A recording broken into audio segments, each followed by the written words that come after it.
Okay, so just a little bit of background. So Southern California experienced widespread kelp forest loss following an El Nino in 1983 for about 25 years. So local conservationists, Nancy Caruso, saw this decline and led a restoration effort in 2002 to restore these kelp forests in Orange County. The kelp forest is like a garden, and if it's not constantly tended to, grazers and other invasives will begin to pop up and take over that forest. Now, restoration efforts were limited in 2012 once the state marine protected area was placed, so that is when the restoration efforts did end. So, restoration efforts began in 2002 and were centered around two major priorities. First, it was growing new kelp to be replanted, and second was restoring the kelp forest barrens and removing all of those sea urchins that had moved in. So kelp was grown in controlled settings in laboratories and in classrooms, and it was sourced from a super kelp variant that grows locally and was originally taken from the southernmost range of kelp in 1970 and has persisted ever since in the region.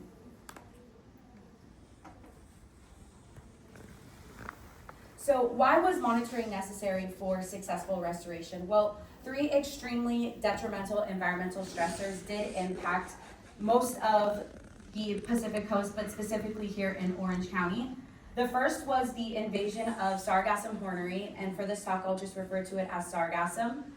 This invasive species was first identified here in Orange County in 2006, and it did threaten to take over the reefs.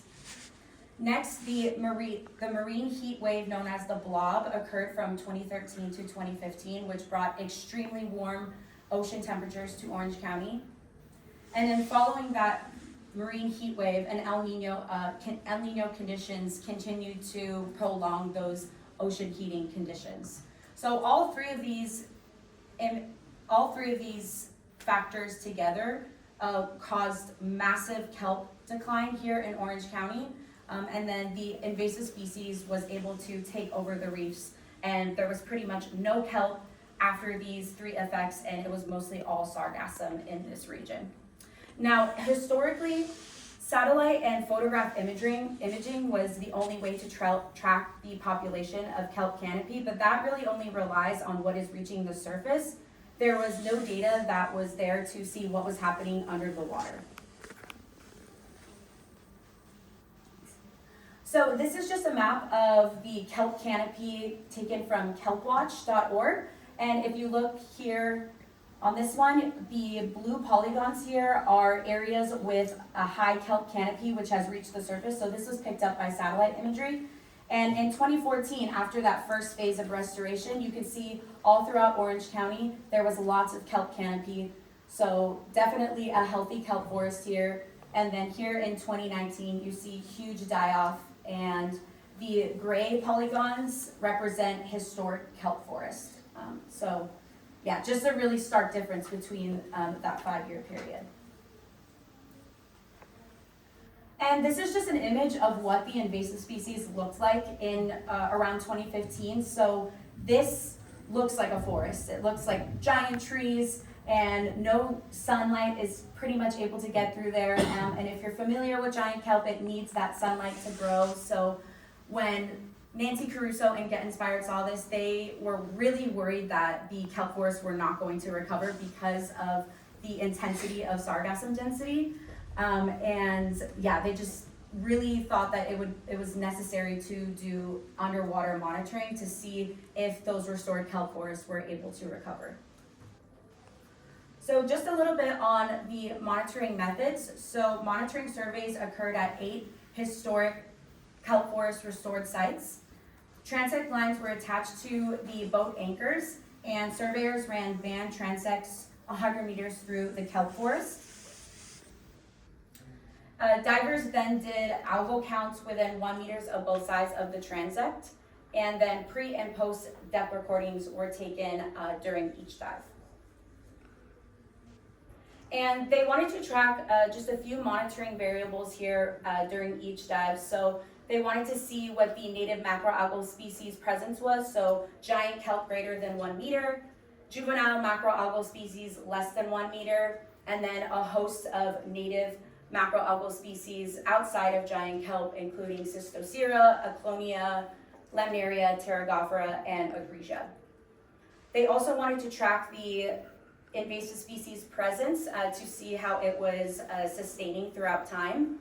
And then they also took percent cover of low profile algae, so those coralline species type, that red algae, seagrass, and bear sand. And then for my statistical analysis, I'm only exclusively focusing on the macroalgal species and the invasive. And this is just a picture of Orange County and the 8 sites that the surveys were done at. So on the left here is the most north site. So this is Big Corona, and right here this is the inlet to the Newport Harbor. And then down here is Dana Point and Salt Creek, which is the most southern site. And then the 3 right here, Emerald Bay, Heisler Park, and Brook Street, do have a bit of importance because they exist within a marine reserve within this entire state marine protected area. So these 3 here, there is both no take or introduction to those sites. Okay, so results. So this graph here shows giant kelp density against sargassum density from 2021 to 2024. So on the x-axis we have season and year, so winter and summer. And then on the y-axis we have density along the transect. And as you can see, the orange line here, the sargassum, which is the invasive, you see massive drop off from 2021 to 2024, which is a really good sign. They did not think this was going to be possible. You saw that picture, huge canopy coverage of the invasive, so really good sign for the restored kelp forest. And in particular, those sites that are a little bit closer to more industrial areas like Morningside Canyon and Big Corona did see massive die-off. And then the stars indicate the sites that are within the marine reserve there, and particularly here at Emerald Bay, massive density die-off for sargassum. Now it's a little hard to see what's going on with the giant kelp, so let's take a deeper look at that. So giant kelp density is kind of varied across each site, but you do see some growth here density growth here at Morningside Canyon, a little bit at Reef Point, and then you do see some decrease here after 2022 at Salt Creek, Emerald Bay, and Brook Street. And this could be interesting because as kelp matures, the density decreases, but average site count increases. So you'll get bigger, more mature kelp, less density, but more canopy coverage. So then I took a deeper look at the stipe count, and the stipe count did kind of particularly mirror the density coverage. So not too many trends here, but the one particular trend that I did notice was here Salt Creek stipe count did increase, so you could be maybe seeing that more mature kelp forest growth there at that site. So let's get into this graph because there are a lot of colors, but what I really want to point out here is that the sargassum is the orange. So if you notice, the orange here across all sites decreases, and all of the other native macroalgal species after 2022 begin to start competing with each other. So this is a really good sign, and this indicates that the kelp forests here are experiencing a succession phase.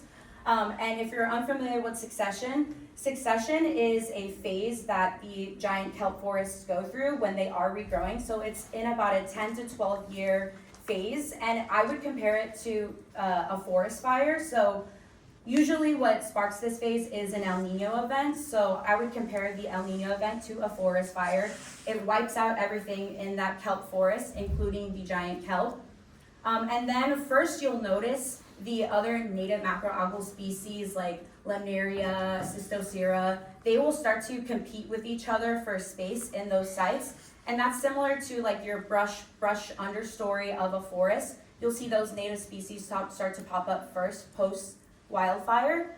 And then the giant kelp is similar to the trees. So it takes a little bit longer to recover for those species to recover.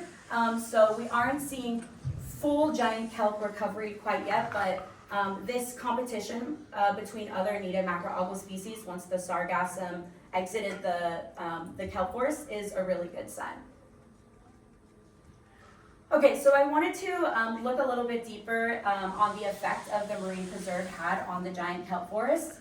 And I did a linear mixed effect models to see if marine reserve and year had any effect on site density. And I did find a statistically significant effect of marine reserve on kelp. So this orange line here shows the trend of kelp density across time, and then the blue line here is the non-marine reserve sites.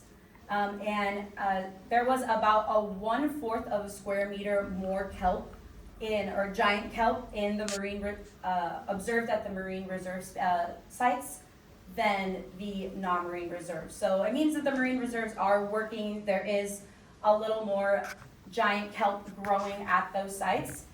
And then there was a significant difference between the first observations, but no significant difference here for 2023 and 2024. So I also blocked for site just to see if there was any random effect on site, and site didn't really have any impact on the kelp coverage. So it's more important to look at marine reserve status and year-by-year trends versus individual sites.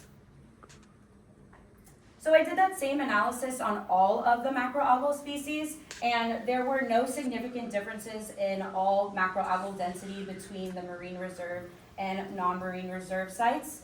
There were slight year-to-year differences for those macroalgal species, but nothing significant. So it still doesn't take away from the fact that there is succession occurring at those sites, but it's probably more important to look at year-to-year trends versus marine and non-marine status for kelp, for macroalgal density.